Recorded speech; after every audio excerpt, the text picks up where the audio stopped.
স্বরূপ দত্ত বাংলা চলচ্চিত্রের ইতিহাসে জনপ্রিয় তারকাদের একজন।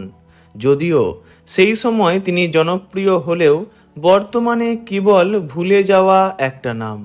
হয়তোবা খুব কম সংখ্যক দর্শকই মনে রেখেছেন তাকে।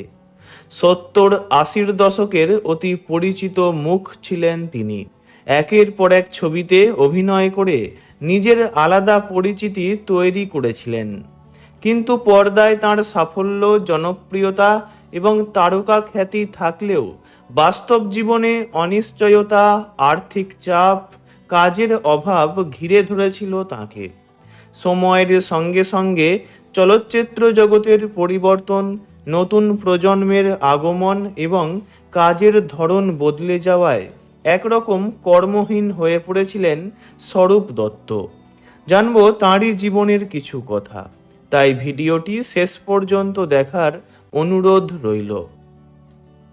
স্বরূপ দত্তের জন্ম 1941 সালের 22শে জুন। 1958 সাউথ পয়েন্ট স্কুল থেকে ম্যাট্রিক পাস করেন তিনি। এরপর আইএ উত্তীর্ণ হন বেলুড় রামকৃষ্ণ মিশন থেকে। সেই সময় সেন্ট জেভিয়ার্স থেকে অর্থনীতিতে স্নাতক হন এবং তারপর অভিনয় জগৎকে নিজের পেশা হিসাবে বেছে নিয়েছিলেন তিনি। অভিনয় ছিল তার শখ। বিদ্যালয় জীবনেই তার আলাপ হয়েছিল উৎপল দত্তের সঙ্গে।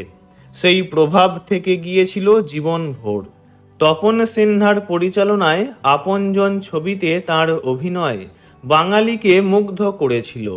এরপর পিতা পুত্র, মা ও মেয়ে, এখনই, সাগিনা মাহাতো, অন্ধ অতীত, স্বর্ণ শিখর প্রাঙ্গণে, উপহার, হারমোনিয়াম, সাধারণ মেয়ে ইত্যাদি অনেক বাংলা ছবিতে দক্ষতার সঙ্গে অভিনয় করেছেন। কিন্তু সময়ের সঙ্গে সঙ্গে ক্রমশ হারিয়ে যান স্বরূপ দত্ত। জীবনের একটি পর্যায়ে অভিনয়ের সুযোগ পাওয়া একেবারেই কমে যায়। ফলে আর্থিক অবস্থাও আগের মতো ছিল না। সংসারের দায়িত্ব সামলাতে প্রমোটারি ব্যবসার সঙ্গেও যুক্ত হয়েছিলেন বলে জানা যায়। তবে জীবনের কঠিন পর্যায়েও ভেঙে পড়েননি তিনি। ব্যক্তিগত জীবনে শান্ত স্বভাবের মানুষ ছিলেন। ধর্মীয় আচার অনুষ্ঠান, পুজো পাঠ এবং পরিবারের সঙ্গে সময় কাটানো তাঁর জীবনের একটি গুরুত্বপূর্ণ অংশ ছিল। একটা সময় স্মৃতি ছড়িয়ে পড়েছিল তাঁর সারা শরীরে, যার ফলে আত্মবিশ্বাসও অনেকটাই কমে গিয়েছিল।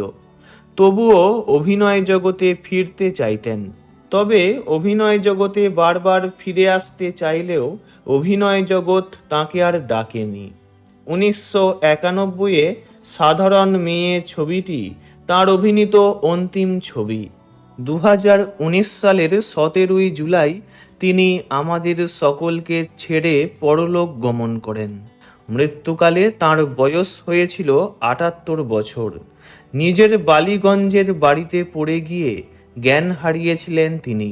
গুরুতর আহত অবস্থায় মল্লিক বাজারের একটি বেসরকারি হাসপাতালে ভর্তিও করা হয়েছিল তাকে। 3 দিন ভেন্টিলেশনে থাকার পর মারা যান তিনি।